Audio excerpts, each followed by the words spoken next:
बिस्मिल्लाहिर्रहमानिर्रहीम, अस्सलाम वालेकुम। नाज़रीन, आप देख रहे हैं प्रोग्राम खबर क्या है और मैं हूं आपकी मेज़बान फरजाना सिद्दीक। नाज़रीन, आज प्रोग्राम के पहले हिस्से में हम बात करेंगे सिंध की, जहां पर ब्यूरोक्रेसी की मौजें हैं।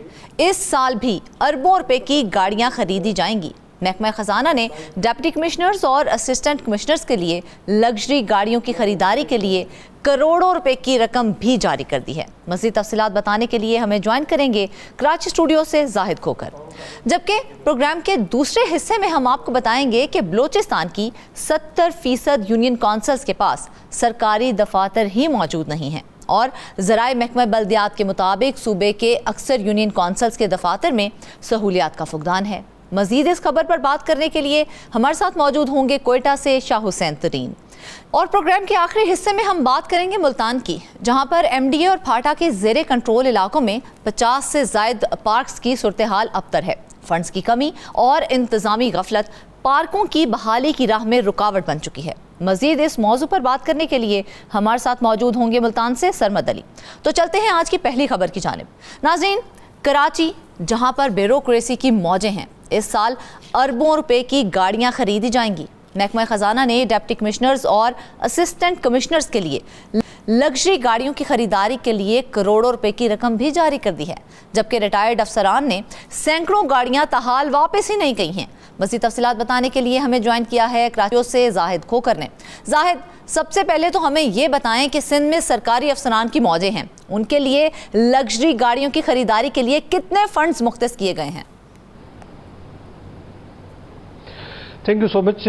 और बिल्कुल सिंध में अफसरान जो हैं उनकी इतनी बड़ी लग्जरी गाड़ियां उनको फराहम की जा रही हैं, बजट में रकम भी मुख्तस कर दी गई है। इसी ज़मन में ही जो फंड्स जारी किए गए हैं महकमा खजाना की जानिब से तकरीबन 52 करोड़ 66 लाख रुपए इब्तदाई मरहले में जारी किए गए हैं, ताकि जो मुख्तलिफ डिवीज़न में तैनात कमिश्नर्स हैं या उनके अलावा जो मुख्तलिफ अजला में जो डिप्टी कमिश्नर्स हैं उनको ये गाड़ियाँ फराहम की जाएँ। इस सिलसिले में महकमा खजाना की जानिब से जो मंजूरी दी गई है, महकमा वर्क जो services and general administration department को लिखा गया है कि जितनी उनको गाड़ियाँ रिक्वायर्ड हैं उनको फराहम की जाए और उनकी मंजूरी दी गई है।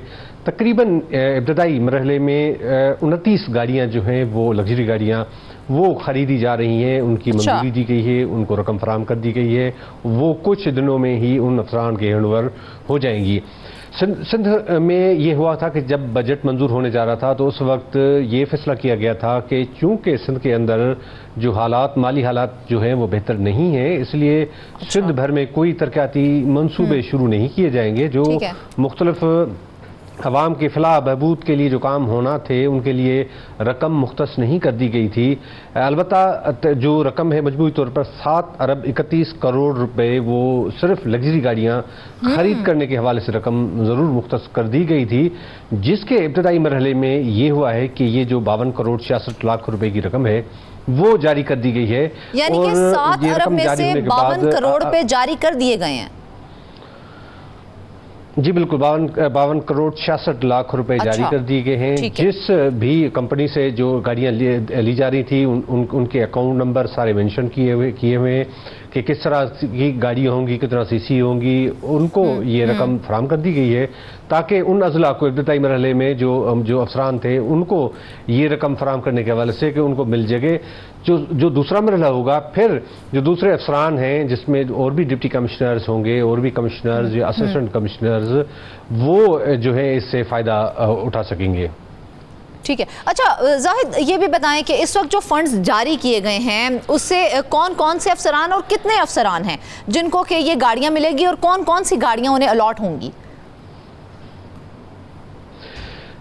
इस वक्त जो है वो जो कमिश्नर्स हैं उनको जो है 2755 सीसी की 4x4 जो गाड़ियां हैं वो डिप्टी कमिश्नर्स को फराहम की जाएंगी। 41 करोड़ रुपए इसके लिए मजमूई तौर पर जारी किए गए हैं। और इसके अलावा हैदराबाद, सक्खर, लाड़काना, मीरपुर खास, शहीद बेनज़ीराबाद और सक्खर डिवीज़न के जो कमिश्नर्स हैं उनके लिए जो गाड़ियाँ खरीदी गई हैं या खरीदी जा रही हैं उनके लिए भी 10 करोड़ करोड़ रुपए 80 लाख रुपए की रकम जारी कर दी गई है और ये इस सिलसिले में खत भी जारी किया गया। कमिश्नर्स के लिए जो गाड़ियां खरीदी जा रही हैं उनकी जो कीमत है वो 1 करोड़ 80 लाख रुपए जो है बताई जाती है और इसी तरह से जो डिप्टी कमिश्नर्स हैं उनके लिए जो तकरीबन 1.5 करोड़ रुपए की गाड़ी है वो खरीदी जा रही है। जो डिप्टी कमिश्नर्स हैं उसमें जो अजला हैं उसमें बदीन, दादू, घोटकी, हैदराबाद, जेकबाबाद, जामशोरो, कश्मीर,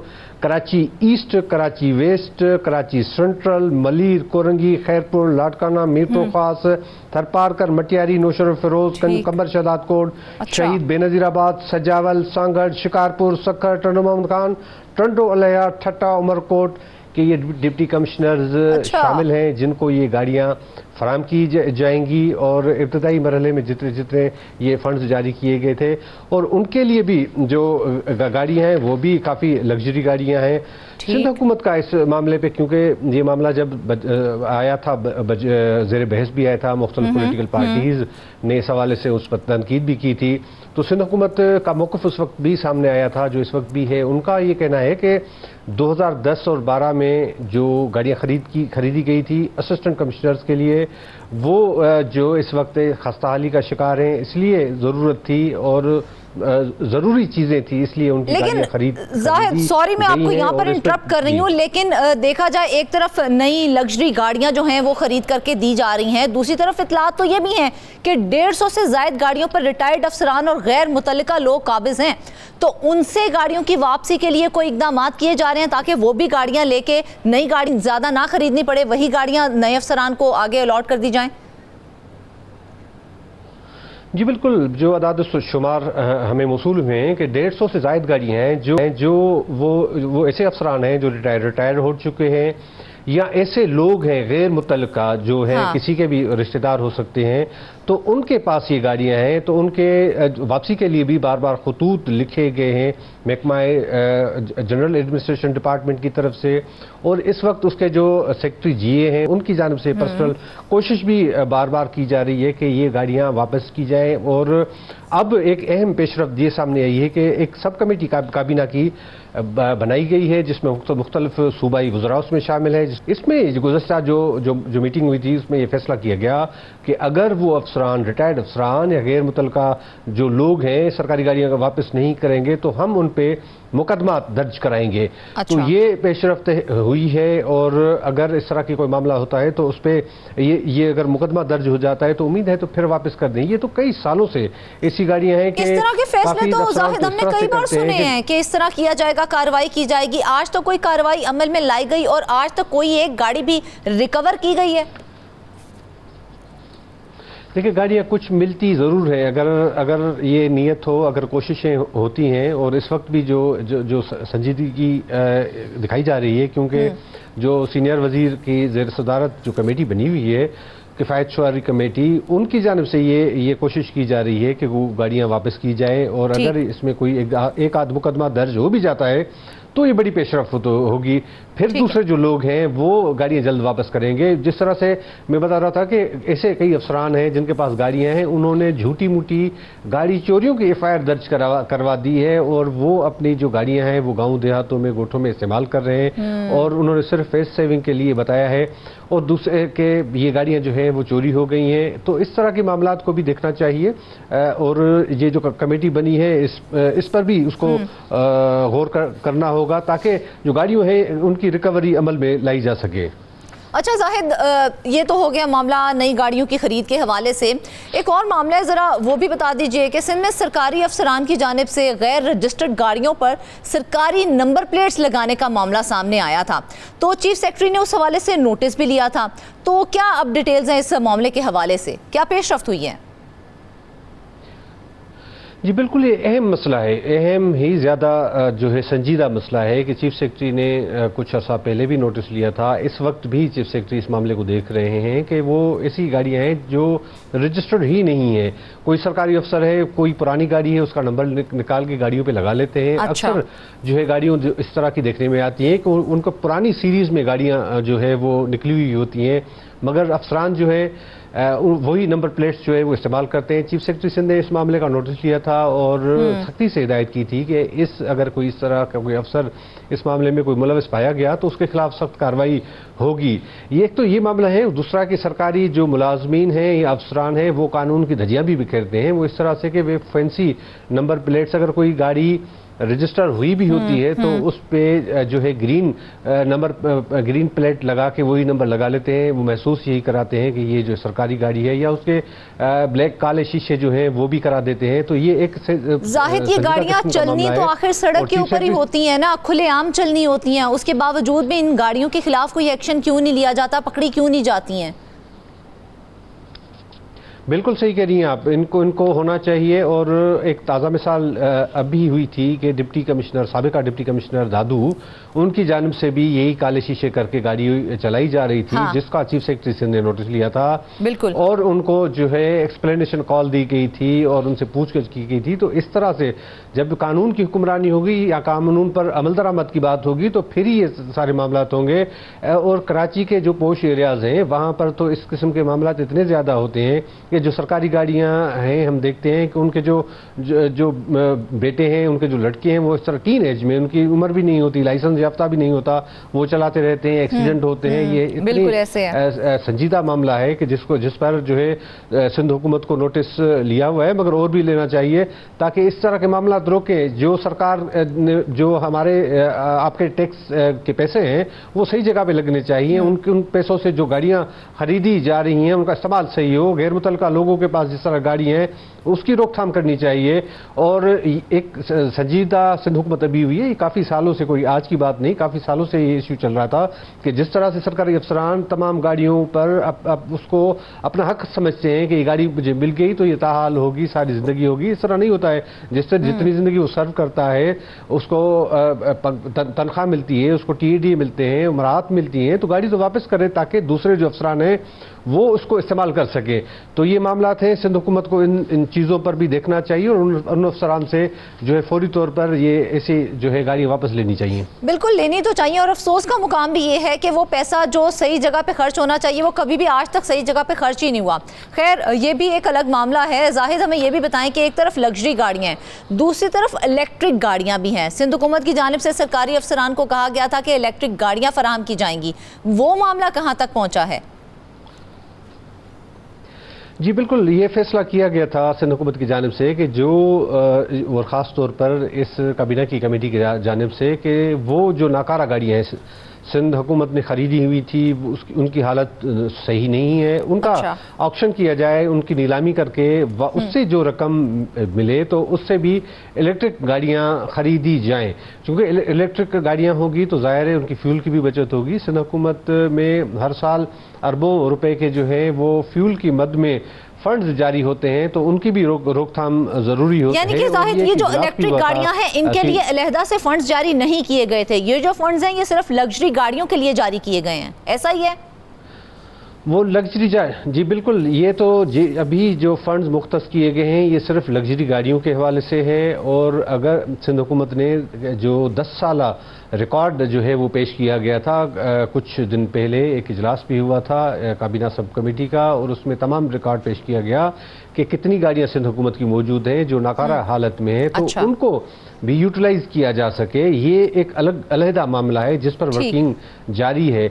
और अभी भी क्योंकि पूरी दुनिया जो है मुतबादिल तवानाई के मुतबादिल ज़राए पे जा रही है और सस्ते ज़राए पे जा रही है, तो इसी तरह से पाकिस्तान में भी ये करने की ज़रूरत है। और ख़ास तौर पर वो ये इस हवाले से फैसला किया गया था और एक गाइडलाइन बना के उसको फॉलो करने की पर भी इतफाक़ किया गया था कि जितनी गाड़ियाँ हैं उनका ओपन ऑक्शन किया जाए, उनको जो है बेच के और उनकी जगह पे जितने बचते हैं पैसे या जो इकट्ठे होते हैं तो उससे इलेक्ट्रॉनिक गाड़ियाँ ली जाएं ताकि जो दूसरे अफसरान हैं वो उनको दी जाएं। क्योंकि सिंध हुकूमत के में जो गाड़ियों के जो अफसरान की गाड़ियों के हवाले से भी कवानीन वाज़े हैं, मगर बदकिस्मती ये है कि उस पर भी अमल दरामद नहीं हो रहा। और लोग तो देखते हैं कि ग्रेड 17 के अगर असिस्टेंट कमिश्नर के लिए इतनी लग्जरी और करोड़ों रुपए की गाड़ियां ली जा रही हैं तो लोग ज़रूर सवाल तो करते हैं, बिल्कुल ऐसा ही एतराज़ उठाते हैं। अलग बात है कि अगर वो फील्ड में जाते हैं, क्योंकि हमारे यहाँ आपको पता है कि कभी कभी कुदरती आफात भी आ जाती हैं, तो इसमें कोई शक नहीं है कि हमें 4x4 या इस किस्म की गाड़ियों की ज़रूरत है। इस किस्म की ज़रूरत है, मगर लग्जरी गाड़ी और इस तरह से जो फील्ड में ज़रूरत वाली गाड़ी, उसमें थोड़ा सा फ़र्क होना चाहिए, ताकि ऐसी गाड़ियां हों जो फील्ड में भी काम आ सकें, अफसरान काम कर सकें, और जहां पर लोग फंसे हुए हों, उनकी मुश्किलात में अगर जाना चाह रहे हैं तो बेशक वहां पर भी जाए, मगर उसके लिए भी तो गाड़ी अच्छी होनी चाहिए, लग्जरी नहीं होनी चाहिए। अच्छा जाहिद, ये जो 7 अरब से ज़ायद की रकम आप बता रहे हैं लग्जरी गाड़ियों के लिए मुख्तस की गई है, इसमें क्या नंबर ऑफ कार्स भी बताया गया कि कम से कम इसमें इतनी गाड़ियां खरीदी जाएंगी? जी बिल्कुल, इसमें जितने अजला मैंने आपको गिनवाए थे, तकरीबन 138 4x4 गाड़ियां जो है वो खरीदी जाएंगी, जो रकम मुख्तस की गई है। ठीक है। और इसमें दूसरी भी होंगी, मगर इसमें जो 2 अरब रुपए हैं जो सिर्फ असिस्टेंट कमिश्नर और डिप्टी कमिश्नर्स के लिए जो गाड़ियों खरीद करने के लिए रखी हुई रकम, उनमें से जो है 138 जो है वो गाड़ियाँ खरीदी जाएंगी, जिसमें 4x4 और दीगर किस्म की लग्जरी गाड़ियाँ हैं जिनकी मालियत 1 करोड़ 1.5 करोड़ या 1 करोड़ 80 लाख रुपए जिस तरह से बताई गई है।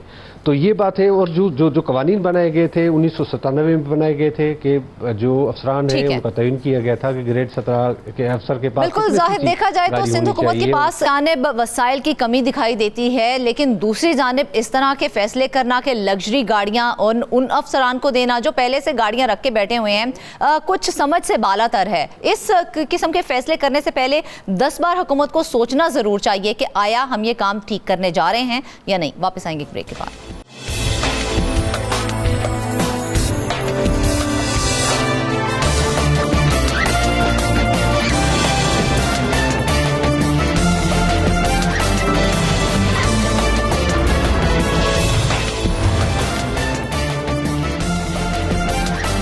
वेलकम बैक नाजरीन। रुख करेंगे हम बलोचिस्तान का। आपको बताएं कि बलोचिस्तान की 70% यूनियन कौंसल्स के पास सरकारी दफातर ही मौजूद नहीं हैं, और ज़राए महकमा बल्दियात के मुताबिक सूबे के अक्सर यूनियन कौंसल्स के दफातर में सहूलियात का फुकदान भी है, जबकि बल्दियाती इदारों के इंतखाबात तो करवाए गए थे, मगर बल्दियाती नुमाइंदों को तरक्याती फंड्स मुंतकिल नहीं किए जा रहे हैं। मजीद इस खबर पर बात करने के लिए हमारे साथ हैं कोयटा से शाह हुसैन तरीन। शाह हुसैन, सबसे पहले तो हमें ये बताएं ना कि क्या वजह है कि सिर्फ 30% यूनियन कौंसल्स के दफातर सरकारी इमारतों में कायम हैं, बाकी 70% के पास दफातर ही मौजूद नहीं हैं। तो ये जो 70% दफातर हैं ये काम कैसे कर रहे हैं? जी शुक्रिया फरजाना। देखें, बलूचिस्तान की ज़्यादातर आबादी जो है वो देही इलाकों पर मुश्तमिल है। यहाँ शहरी आबादी जो है वो तकरीबन 25 से 30% है और बाकी सारा देही इलाकों पर मुश्तमिल है, और इसी हिसाब से यूनियन कौंसल्स तरतीब दिए गए हैं। इसकी मेन वजह यह है कि शुरू से ही बलूचिस्तान में जब भी लोकल गवर्नमेंट इलेक्शन हुए, माजी में जितनी भी हुकूमतें रही हैं वो इन्होंने इस जानिब कोई ख़ास तवज्जो नहीं दी और इनको अहमियत नहीं दी, जिसकी वजह से यहाँ लोकल गवर्नमेंट के थे जब भी इलेक्शंस होते हैं और उसके बाद यूनियन कौंसल की सतह पे जो दफातर कायम होते हैं, यानी यूनियन कौंसल एक बुनियादी मरकज़ होता है आवाम के मसाइल के हल के लिए। अगर वहाँ पर इख्तियारात मुंतकिल हों, वहाँ पर वसाइल फराहम किया जाए, तो कोई वजह नहीं, कोई सबब नहीं कि यूनियन कौंसल की सतह पर लोगों के मसाइल हल ना हो। मगर बदकिस्मती से यहाँ पर जो है लोकल जो यूनियन कौंसिल के दफातर हैं उनकी तरफ कोई ख़ास अहमियत नहीं दी गई, और उनको जो सरकारी दफातर होते हैं उनके दफातर के लिए सरकारी इमारतें भी फराहम नहीं की गई, और सिर्फ 30% जो दफातर हैं वो सरकारी इमारतों में कायम है। और ये 30% जो दफातर है वो भी शहरों में मौजूद है, चूँकि शहरों की हद तक तो वसाइल का मसला नहीं होता, सरकारी दफातर का मसला नहीं होता, गवर्नमेंट के लिए वो फराहम की जा सकती है। मगर जो देही इलाके हैं, जो दूर दराज इलाके हैं, वहाँ पे इन दफातर की फराहमी एक मसला रहा है हमेशा, जिस पर हुकूमत ने कोई खातिर तवज्जो भी नहीं दी कोई संजीदगी से। और इस सिलसिले में जो बलदी नुमाइंदे हैं, जो लोकल गवर्नमेंट के नुमाइंदे हैं, वो वक्तन फ़वक्तन आवाज़ भी उठाते रहे हैं कि उनको वसाइल फ्राहम किया जाए, उनको दफातर फ्राहम किया जाए और इनको इख्तियारात मुंतकिल किया जाए, जो कि लोकल गवर्नमेंट एक्ट का एक लाजमी हिस्सा है इख्तियारात की मुंतकिली। मगर उनका फुकदान रहता है, इस वजह से जो है ना ये दफातर से महरूम रह गए हैं। और यहाँ पे लेकिन जो यही बात तो समझ में नहीं आ रही है। 50-50 बात होना तो समझ में भी आता है, यहाँ तो 30% के पास सिर्फ दफातर मौजूद है और 70% उससे महरूम है। और अफसोस की बात तो यह है कि उन पर कोई तवज्जो भी नहीं दी जा रही है, जबकि देखा जाए तो ये वो कौंसल्स हैं जिन्होंने आम आवाम की फलाह के लिए काम करने होते हैं, उनकी ज़रूरियात के मुताबिक उनको हल निकाल के देना होता है, तो फिर क्यों तवज्जो नहीं दी जा रही है? जी फरजाना, देखें बदकिस्मती से हमारा सियासी निज़ाम ही ऐसा है। मैं अगर हम ओवरऑल मुल्क की बात करें या सिर्फ बलूचिस्तान, मखसूस जो बलूचिस्तान, यहाँ पे सियासी माहौल ही ऐसा बना है कि जब भी लोकल गवर्नमेंट का इलेक्शन होते हैं लोग मुंतखब तो हो जाते हैं, मगर जो भी हुकूमत बरसर इक़्तिदार आती है वो उनको इख्तियारात मुंतकिल नहीं करते। यानी 18वीं तरमीम के बाद अगर हम 18वीं तरमीम का जिक्र करें, मरकज़ ने बहुत सी महकूमों के इख्तियारात सूबों को मुंतकिल तो कर दिए, मगर सूबों में जो हुकूमतें बनती हैं वो फिर ये इख्तियारात निचली सतह तक मुंतकिल करने से गुरेज़ा रहती हैं। और इसकी वजह यह है कि जो भी MPAs जो है वो मुंतखब होकर आते हैं अरकान असम्बली, वो असम्बली तक पहुँचते हैं। हुकूमत की कोशिश होती है कि वो इनको खुश रखें सियासी बुनियादों पर, चूँकि इनकी जमातों से ताल्लुक़ रखते हैं, और वो लोकल गवर्नमेंट की जो इख्तियारात है, जो वसाइल है, वो भी अपने इन MPAs के ज़रिए जो है ना खर्च करती हैं, उनको सुपुर्द कर दी जाती है सूबाई वज़रा। यानी इस वजह से ये जो गैप आ रहा है यूनियन कौंसल के दफातर पे तवज्जो ना देने की जो असबाब है, इसकी मेन वजह यही है कि सियासी बुनियादों पे हुकूमतें जो हैं वो उस पर तवज्जो नहीं देती। और दूसरी इसकी वजह यह कि बलूचिस्तान चूँकि एक वसी वारीज़ रकबे पर मुश्तमिल एक सूबा है बलूचिस्तान का, जो कि तकरीबन 43-44% रकबे पर मुश्तमिल है पाकिस्तान का, इस वजह से दूर दराज के इलाके हैं। तो हुकूमत का ये कहना है कि उनके लिए एक चैलेंज भी है कि इन तमाम देही इलाकों में, एक तो देही इलाकों में हुकूमत का मौक़िफ़ है कि उनके लिए सरकारी दफातर कायम करने के लिए उनको जगह मैसर नहीं होती। मगर मेरे ख़्याल में ये कोई ऐसी वजह नहीं है कि हुकूमत जो है ना अपने वसाइल में से एक यूनियन कौंसिल के लिए कोई दफ्तर भी ना ख़रीद सके, उनके लिए कोई मुनासिब इमारत या मुनासिब जगह भी ना ख़रीद सके, क्योंकि यूनियन कौंसिल में इलाके का, पूरी यूनियन कौंसिल का एक रिकॉर्ड महफूज होता है। वहाँ पर लोग आते हैं अपने मसाइल के लिए, वहाँ पर जो है वो लोगों के बर्थ सर्टिफिकेट होते हैं, डेथ सर्टिफिकेट होते हैं, निकाहनामे होते हैं, लोगों की दूसरी ज़रूरियात जिसका बराह रास्त ताल्लुक यूनियन कौंसिल से होता है, यूनियन कौंसिल के नुमाइंदों से होता है, मगर वो मुश्किलात का सामना कर रहे हैं। और दफातर जो है वो या तो निजी इमारतों में कायम होते हैं, या फिर अक्सर इलाकों में जो है वो यूनियन कौंसिल के जो चेयरमैन होते हैं, जो वाइस चेयरमैन होते हैं, वो अपने इजलास अपने घरों में मुनक़िद करते हैं, वो यूनियन कौंसिल का सारा रिकॉर्ड भी अपने घरों में ही महफूज रखते हैं। उनकी मजबूरी ये है कि उनके लिए कोई दफ्तर मौजूद नहीं, तो इस वजह से वो इन मसाइल को फेस कर रहे हैं। अच्छा शाह हुसैन, हमें ये बताएं कि जिस तरह से आपने कहा जा रहा है कि जी जगह ना होने का बहाना बनाया जा रहा है, लेकिन ये तो कुछ बात समझ से बालातर है, क्योंकि सरकारी जगह मुयसर ना हो अजीब सी बात है। तो वो जो है यूनियन कौंसल्स जो सरकारी इमारतों से महरूम हैं, दफातर के लिए उनके क्या इंतजाम किए जाते हैं और वहाँ पर दफ्तरी अमूर किस तरह से सर अंजाम दिए जाते हैं फिर? जी बिल्कुल, जैसा कि फजाना मैंने पहले बताया कि यहाँ पे काम करना ही मुश्किल हो गया है जहाँ पे दफातर मौजूद नहीं है। हाँ। जैसा कि मैंने जिक्र किया कि वो जो दफातर हैं, काम इस तरह होता है कि वहाँ पे यूनियन कौंसिल के चेयरमैन होते हैं, वाइस चेयरमैन होते हैं, वो अपने घरों में इजलास बुलाते हैं, वो अपने घरों में ही अपने यूसी का तमाम रिकॉर्ड रखते हैं, चूँकि एक रिकॉर्ड वहाँ पे मुरतब होता है। वहाँ पे लोगों के सर्टिफिकेट्स बनते हैं, या बर्थ सर्टिफिकेट हो, डेथ सर्टिफिकेट हो, निकाहनामे हो, दूसरे मसाइल हो, वो वहाँ पे रिकॉर्ड महफूज किया जाता है। मगर उनकी मजबूरी ये है ना कि वहाँ पे सरकारी इमारत ना होने की वजह से वो निजी इमारतों में या फिर जो घर हैं अपने, वो अपने घरों में रिकॉर्ड रखते हैं। बिल्कुल शाह हुसैन, सरकारी इमारतें ना होने की वजह से फिर अवाम भी देखा जाए तो अच्छी खासी मुश्किलात का शिकार होगी। किन मसाइल का सामना करना पड़ता है, क्योंकि लोगों को तो नहीं पता कि ये जो हमारी यूनियन कौंसिल है ये कहाँ पर चलाई जा रही है और किसकी तरफ से चलाई जा रही है और हमें कहाँ जाना चाहिए। बिल्कुल बिल्कुल ऐसा ही है, क्योंकि लोग जो है ना, जहाँ पे इन मसाइल का सामना है, जो दफातर मौजूद नहीं हैं, सरकारी इमारतें मौजूद नहीं है दफातर के लिए, वहाँ पे लोग दर बदर हो जाते हैं, ठुकरे खाते हैं दफातर ढूंढते हुए, अपने नुमाइंदों को तलाश करते हुए, या फिर टेलीफोन पे रब्ता होता है, या फिर जाके उनको तलाश करते हैं, उनके घरों में जाते हैं कि जो वहाँ पे मसाइल होते हैं अपने काम करवाने के लिए। यहाँ पे जगह में जैसे बताया ना कि यहाँ पे लोगों के काफ़ी मसाइल होते हैं यूनियन कौंसिल की सतह से, जो कि यूनियन कौंसिल के चेयरमैन और वाइस चेयरमैन और जो बाकी जो मुंतखब बॉडी होती है उनसे बराह रास्त ताल्लुक़ होता है। तो उन मसाइल के हल के लिए लोगों को काफ़ी मुश्किलात का सामना, इसीलिए लोगों के बहुत सारे मसाइल हल नहीं होते। बिल्कुल ऐसे ही है। जब एक दफ्तर ही मौजूद ना हो, एक प्रॉपर वहाँ पे एक स्टाफ मौजूद ना हो, चूँकि क्लर्क बिठाया जाता है, वहाँ पे सरकारी स्टाफ होता है, सरकारी अमला बिठाया जाता है रिकॉर्ड मेंटेन रखने के लिए, वो सरकारी अमला जो है वो मौजूद ही ना हो, मैसर ना हो दफ्तर ना होने की वजह से, तो फिर लोगों को काफ़ी मुश्किलात का सामना करना पड़ता है। और यहाँ पे एक चीज़ का जिक्र मैं इस ज़रूरी समझता हूँ कि चूँकि बलूचिस्तान में आखिरी जो लोकल गवर्नमेंट के इलेक्शन हुए थे वो 2013 में हुए थे, यानी 2013 के बाद ये 2017 में इलेक्शन होने थे, मगर 5 साल का एक गैप आया।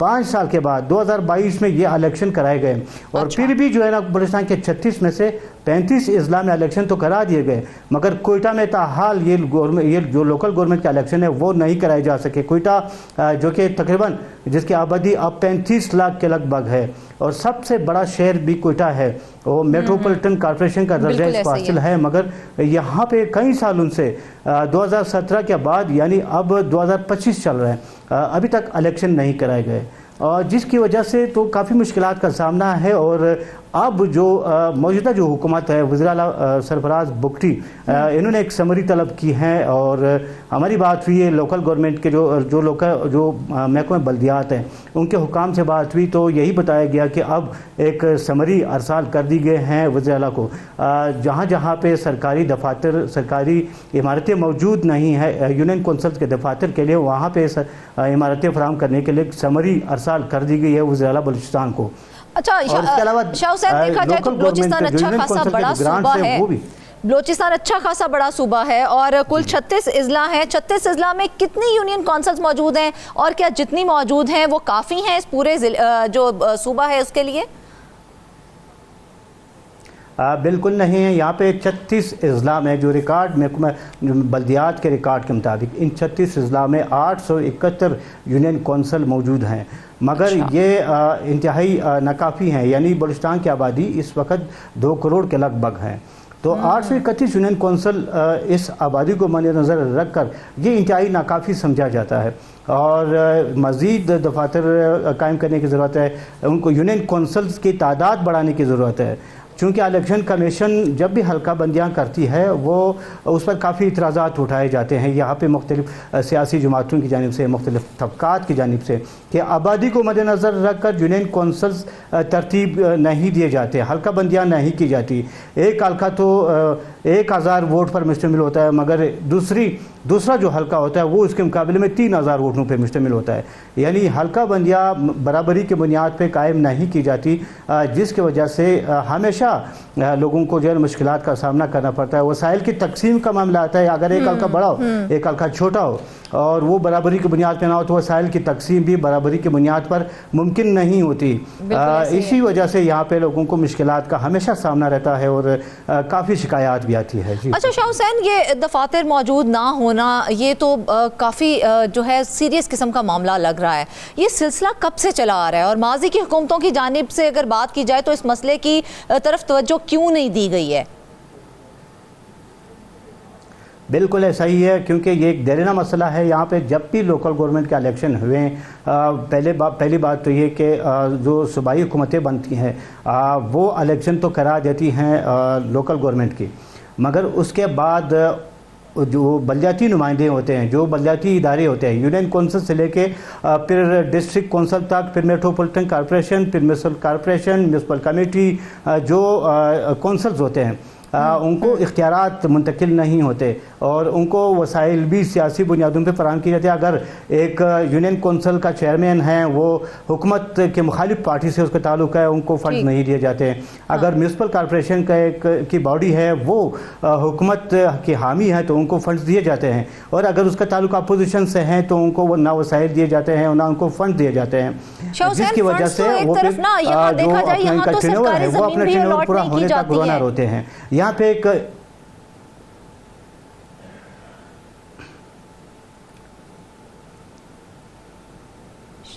अच्छा शाह हुसैन, देखा जाए फंड जी शाह हुसैन, देखें फंड्स तो एक तरफ हैं, यहाँ देखा जाए यहाँ तो सरकारी ज़मीन भी अलॉट नहीं की जाती है, तो उसकी क्या वजह है? सरकारी ज़मीन दे दी जाए अगर, तो वहाँ पर वो अपने दफातर बना लें। जी बिल्कुल, ये गवर्नमेंट का काम है, ये तो गवर्नमेंट का काम है, हुकूमत का काम है कि वो लोकल गवर्नमेंट एक्ट के तहत जो भी वसाइल, जो भी इख्तियारात इन लोकल बॉडीज़ को मुंतकिल करना ज़रूरी है वो मुंतकिल करें, उनके लिए दफातर कायम करें। जहाँ जहाँ पे सरकारी ज़मीनें दस्तयाब नहीं है वहाँ पे जाके ज़मीन ख़रीदें, लोग देने के लिए तैयार है। अगर गवर्नमेंट वहाँ पे दफातर कायम करना चाहें तो हुकूमत के लिए किसी यूनियन कौंसिल के दफ्तर के लिए ज़मीन ख़रीदना कोई बड़ी बात नहीं, कोई मुश्किल काम नहीं है। अगर हुकूमत इतने अखराजात करती है वहाँ पे एक यूनियन कौंसिल के दफ्तर के लिए भी ज़मीन ख़रीदी जा सकती है, मगर ये कि संजीदगी कभी नहीं दिखाई, संजीदगी का फुकदान है। अगर संजीदगी दिखाई जाए और लोगों के मसाइल का जो अदराक किया जाए तो ये एक बहुत कोई मुश्किल काम नहीं है, कोई ज़्यादा बड़ा मसला नहीं है कि वहाँ पे हुकूमत जो है वो यूनियन कौंसिल का दफ्तर कायम ना कर सके, मगर ये कि कभी यहाँ पे संजीदगी का फुकदान ही रहा है। अच्छा शाह हुसैन, हमने देखा है कि कोयटा में ताहाल बल्दियाती इंतखाबात नहीं करवाए गए हैं, जबकि सूबे के बाकी अज़ला की बात करें तो बल्दियाती इंतखाबात मुकम्मल हो गए हैं। कोयटा में क्यों गवर्नमेंट, लोकल गवर्नमेंट जो है वो नहीं बनाई जा रही है और उसके इंतखाबात नहीं करवाए जा रहे हैं? जी जैसे कि 2017 में मैंने शुरू में जिक्र किया कि 2017 में आखिरी मरतबा बलूचिस्तान में लोकल गवर्नमेंट के इलेक्शन होने थे, मगर वो नहीं हो सके। इसकी मुख्तलिफ वजूहात है, कई वजूहात है, मगर ये कि बाद में 2022 में यहाँ पे लोकल गवर्नमेंट के इलेक्शन हुए बलूचिस्तान के, और कोयटा के इलेक्शन फिर भी नहीं कराए गए। मेट्रोपॉलिटन कॉरपोरेशन है कोयटा का, यहाँ के इलेक्शन नहीं कराए गए। इसकी वजह ये बताई जाती है, जब हमने मालूमात की यहाँ इलेक्शन कमीशन के ज़राए से मालूमात की तो उनको यही बताया गया कि चूँकि कोयटा में 2023 में हल्का बंदियाँ की गई थी, नई हल्का बंदियाँ की गई थी। कोयटा को 4 जोन में तकसीम किया गया था, मुख्तलिफ टाउन्स में तकसीम किया गया था, और लोकल जो यूनियन कौंसल्स हैं उनकी तादाद भी बढ़ाई गई थी आबादी के तनासब से, मगर बाद में ये सियासी इख्तलाफात की नज़र हो गई और बाज़ जो लोग थे वो चले गए, इन हल्का बंदियों को अदालत लेके चले गए, वहाँ पे उन्होंने स्टे ले लिया।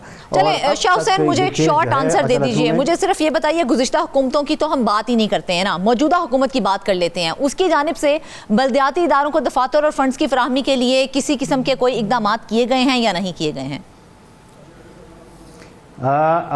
मुझे यही बताया गया, मैंने जब लोग यहाँ पे महकमे बल्दियात के हुकाम से मालूमात की राबिता किया तो यही बताया गया कि एक समरी तैयार कर ली गई और वज़ीर आला के, बल्कि वज़ीर आला को भेज भी दी गई हैं कि सूबे के जिन अज़ला में यूनियन कौंसिल के दफातर मौजूद नहीं हैं वहाँ पे दफातर कायम किए जाएँ, और इसके साथ साथ चूँकि यूनियन कौंसल्स का फ़ंड जो है इस वक्त 16 अरब रुपए हैं पूरे बलूचिस्तान में, उसकी ग्रांट को बढ़ाकर 35 अरब कर दिया जाए। ये समरी वज़ीर आला को अरसाल कर दी गई है, मगर ये कि बात फिर संजीदगी वाली है। अगर हुकूमत ने संजीदगी दिखाई तो ये मसला हल हो जाएगा। बिल्कुल, देखा जाए तो बड़े ही अफसोस की बात है, बलूचिस्तान जैसा सूबा और वहाँ पर 70% यूनियन कौंसल्स के पास सरकारी दफातर ही मौजूद नहीं है। जब सरकारी दफातर मौजूद नहीं होंगे तो आवाम की फलाह के लिए किस तरह से काम किया जाएगा, ज़रा सोचिएगा ज़रूर। वापस आएंगे ब्रेक के बाद।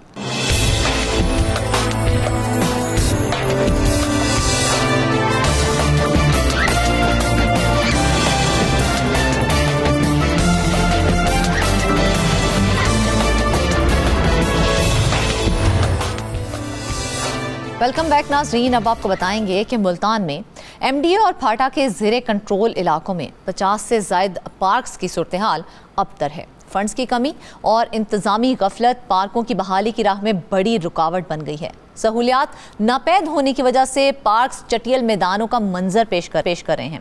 मजीद इस मौजू पर बात करने के लिए मौजूद हैं मुल्तान से सरमद अली। सरमद, सबसे पहले तो हमें ये बताएं कि एमडी और फाटा के ज़ेर इंतज़ाम पार्क्स की ज़बूहाली की बुनियादी वजूहात आखिर क्या हैं? जी बिल्कुल, बुनियादी वजूहात यही हैं कि एमडीए के पास इस वक्त जो हैं वो 89 के करीब पार्क्स आते हैं और उसमें से ज़्यादातर पार्क्स ऐसे हैं जिनके अंदर ना तो जॉगिंग ट्रैक है, ना ही वहाँ पर घास लगी हुई है। जो पार्क की चार दीवारियों पर जंगले लगाए गए थे वो भी ज़्यादातर में से जो हैं वो गायब हो चुके हैं। 50 पार्क बिल्कुल ऐसे चटियल मैदान की तरह जो हैं वो मौजूद हैं। यहाँ पर सबसे जो ज़्यादा रोना रोते दिखाई देते हैं अफसरान इस बात का कि उनके पास इतने फंड्स ही मौजूद नहीं हैं कि इन पार्क्स की जो है वो तामीर नौ की जा सके, इनकी चार दीवारियां बनाई जा सके, इनको आबाद किया जाए, इनके ऊपर जॉगिंग ट्रैक्स बनाए जाएं, कोई झूले लगाए जाएं। इस वजह से ये जो पार्क्स हैं वो दिन ब दिन जो हैं वो बदहाली का शिकार होते जा रहे हैं और साथ ही साथ जराइम पेशा अफराद और मंशियात के आदी अफराद की जो है वो आमाज गाहों में तब्दील होते जा रहे हैं। दूसरी बात ये कि यहाँ पर इंतज़ामी अमूर का भी बहुत बड़ा अमल दखल है। फाटा और एमडीए की जानिब से जो है इंतज़ामी अमूर के ऊपर अगर तवज्जो दी जाए अफसरों की जानिब से, जो महदूद वसाइल में भी बेहतर तरीके से इंसान जो है वो डेवलपमेंट के काम कर सकते हैं इदारे। इसके साथ साथ अगर बात कर ली जाए पीएचए के, तो पीएचए के पास 89 के करीब पार्क्स हैं जिसके अंदर से 28 पार्क जो हैं उनकी हालत कुछ जो है वो उनके ऊपर डेवलपमेंट का काम जारी है, जबकि 51 के करीब पार्क्स जो हैं जो कि उनकी हालत जो है वो कुछ बेहतर है। कुछ अरसा कबल जो है तकरीबन 1 साल कबल इन तमाम पार्क्स को बेहतर बनाने के लिए एक प्लान बनाया गया था जिसके अंदर एमडी और फाटा की जानिब से कहा गया था कि ये तमाम पार्क्स जो हैं वो पार्क एंड हार्टिकल्चर डिपार्टमेंट को दे दिए जाएं, यानी कि पीएचए के सुपुर्द कर दिए जाएं। लेकिन ये मामला 1 साल गुजर जाने के बावजूद भी जो है वो खटाई में पड़ा हुआ है।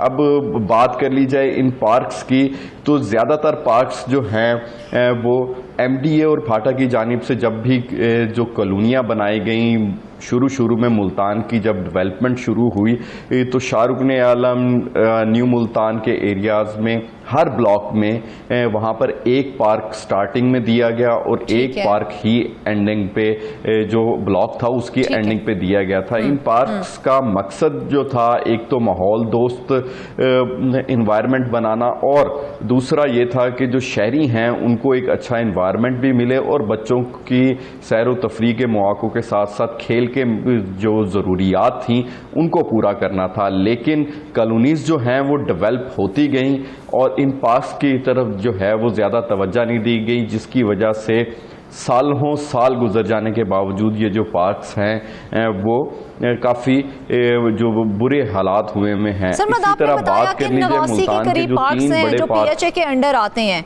तो इसके अलावा और कितने पार्क्स हैं जो कि कहा जा रहा है कि पीएचए को दे दिए जाएंगे? जी बिल्कुल, ये 50 के करीब ये पार्क्स बनते हैं जो कि इतने बड़े नहीं हैं, लेकिन वो तमाम के तमाम रिहायशी कॉलोनियों के ब्लॉक्स के अंदर बनाए गए हैं। इन तमाम के अंदर दरख्त और घास वगैरह जो है चंद एक में मौजूद है, चंद में मौजूद नहीं है।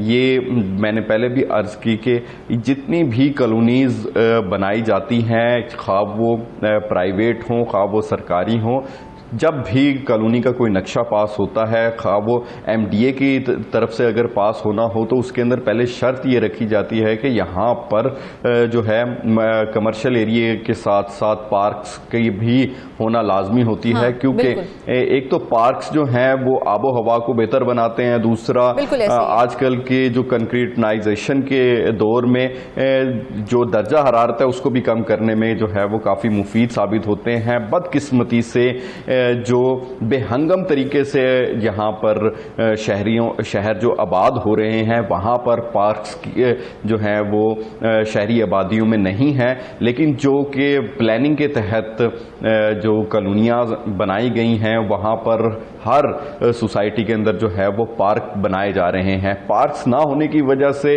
एक तो जो नौजवान नस्ल है वो सस्ती तफरीह से महरूम हो चुकी है, दूसरा बच्चों को खेलने के आवाम हमें सरमद, लेकिन एक तरफ देखा जाए तो पीएचए को भी फंड्स की फराहमी नहीं हो रही है, तो उसमें क्यों रुकावट आ रही है?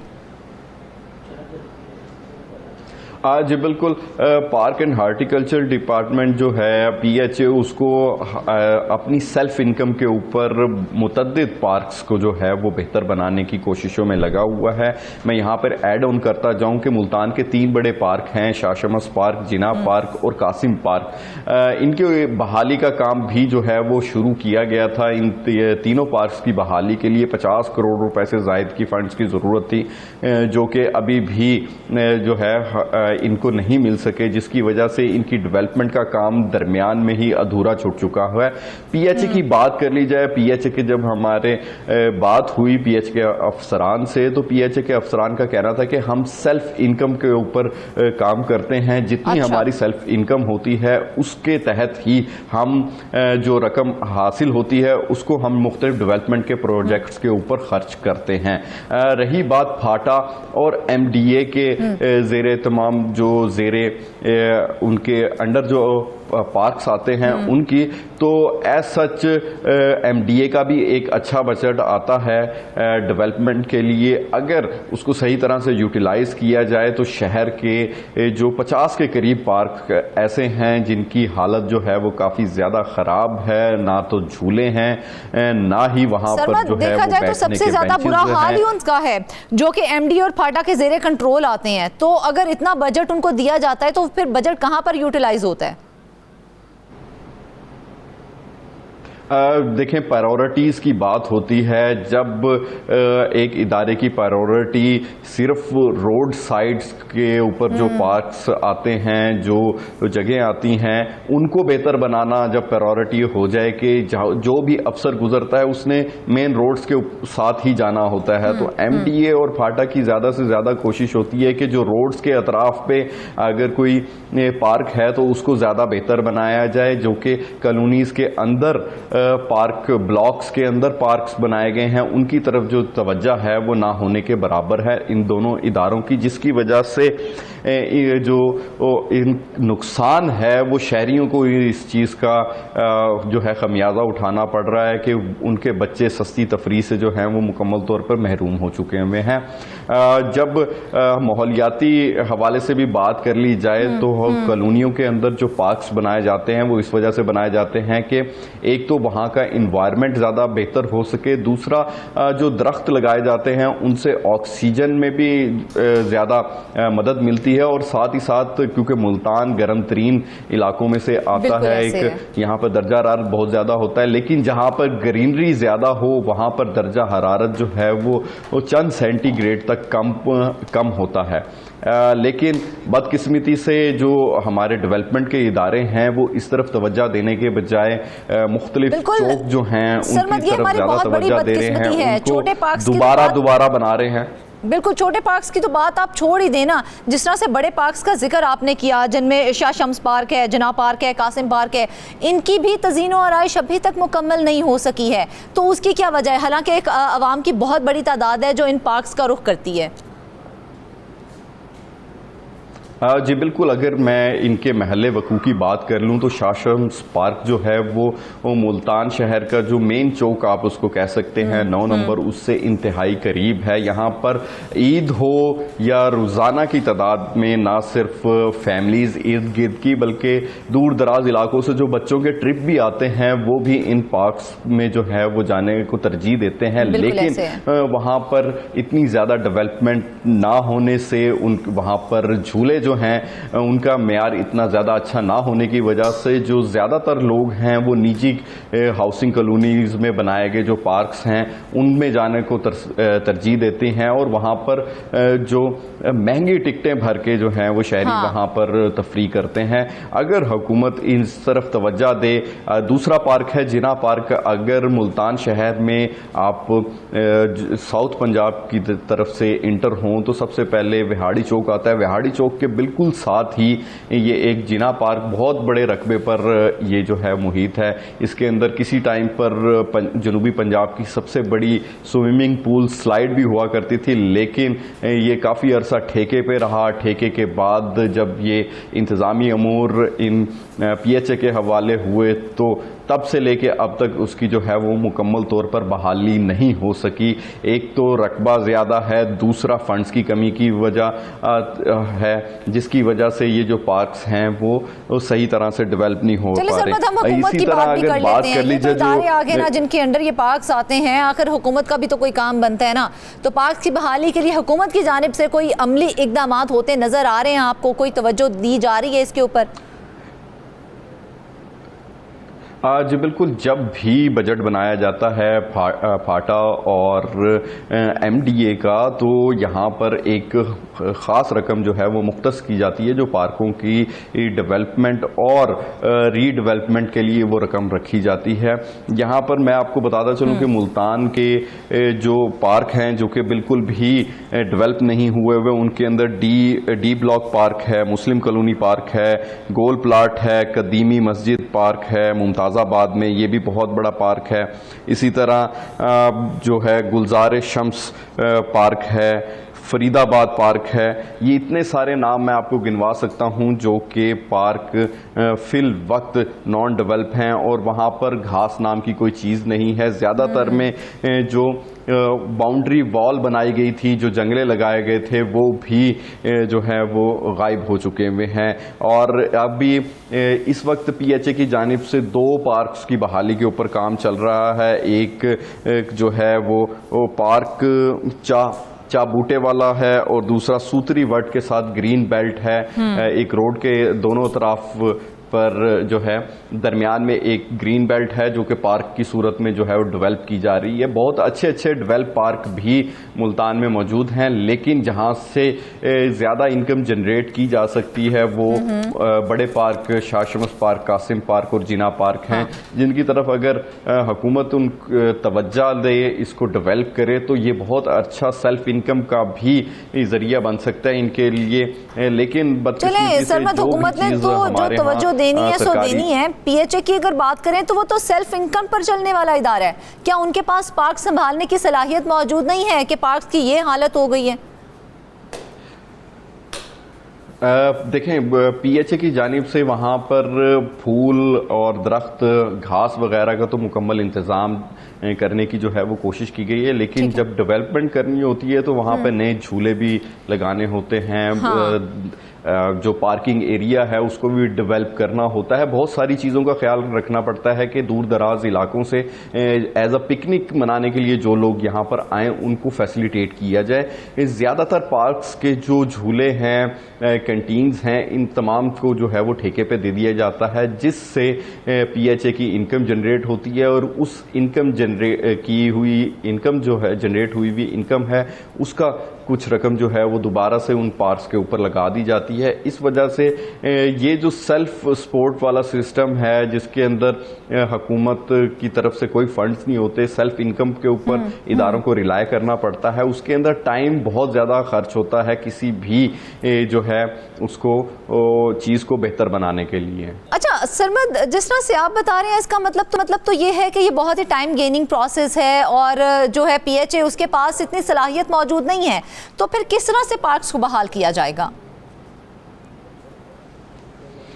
देखिए, जो कुछ अर्सा कबल PHA और MDA और फाटा के दरमियान एक मुआहदा होने जा रहा था कि पार्क्स की जो इंतज़ामी अमूर हैं वो PHA को देने के लिए जो है वो एक सिस्टम बनाया गया था। PHA का देखें जी, जब सेल्फ इनकम की बात आए, जहाँ पर पार्क हों वहाँ पर लोगों की आमदोरफ्त ज़्यादा होती है। उस आमदोरफ्त का फ़ायदा उठाने के लिए PHA की जानिब से सेल्फ इनकम जनरेट करने के लिए वहाँ पर जो है वो मुख्तलिफ शॉप्स या आप उनको कह सकते हैं कि छोटी छोटी दुकानें बना दी जाती हैं, जहाँ से ठेके की सूरत में PHA को कुछ आमदन होती रहती है और उस आमदन का कुछ हिस्सा उसी पार्क के ऊपर जो है वो दोबारा से री इन्वेस्ट होता जाता है। इस तरह से ये टाइम टेकिंग प्रोसेस है, इसके अंदर टाइम लगता है, लेकिन इसके जो नताइज हैं वो चंद सालों में जो है वो आ सकते हैं। वो मुख्तलिफ पार्क्स जो कि मुकम्मल तौर पर ज़बू हाली का शिकार हैं,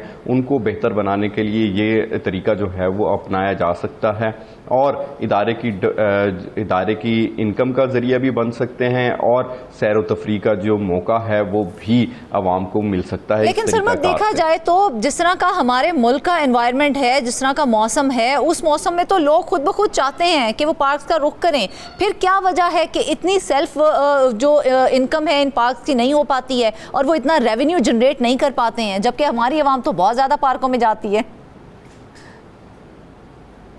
देखें, जिस तरह की सहूलियात होती हैं, सहूलियात को देखकर ही अवाम जो है वो पैसे भरती है। इसी वजह से जो ज़्यादातर प्राइवेट निजी कॉलोनियों के अंदर पार्क्स हैं, वहाँ पर झूले जो हैं वो अप टू द मार्क हैं, वहाँ पे सिक्योरिटी के अच्छे इंतज़ामात हैं, वहाँ पर जो प्रॉपर एक सिस्टम बनाया गया है, जिसकी वजह से शहरी जो है उन जगहों पर जाना ज़्यादा तरजीह देते हैं एज़ कम्पेयर टू इन पार्क्स के, क्योंकि यहाँ पर ना तो सिक्योरिटी के कोई इंतज़ामात होते हैं ज़्यादातर में, और अमला भी पार्क्स का जो है वो नहीं होता। जो छोटे ब्लॉक्स की मैं बात कर रहा हूँ, कॉलोनी के जो पार्क्स होते हैं, इस वजह से शहरी कुछ फासले पर जो दूर कॉलोनियाँ बनाई गई हैं वहाँ पर जाकर अपना टाइम भी गुजारते हैं और जो है वो बिल्कुल सरमद देखा जाए जो होते हैं वो सस्ती तफरी होते हैं, लेकिन आवाम को अगर सस्ती तफरी नहीं मिलेगी तो फिर आवाम कहाँ जाएगी? ये उनका एक हक बनता है जो उन्हें हुकूमत की जानिब से फराहम करना बहुत ज़रूरी है।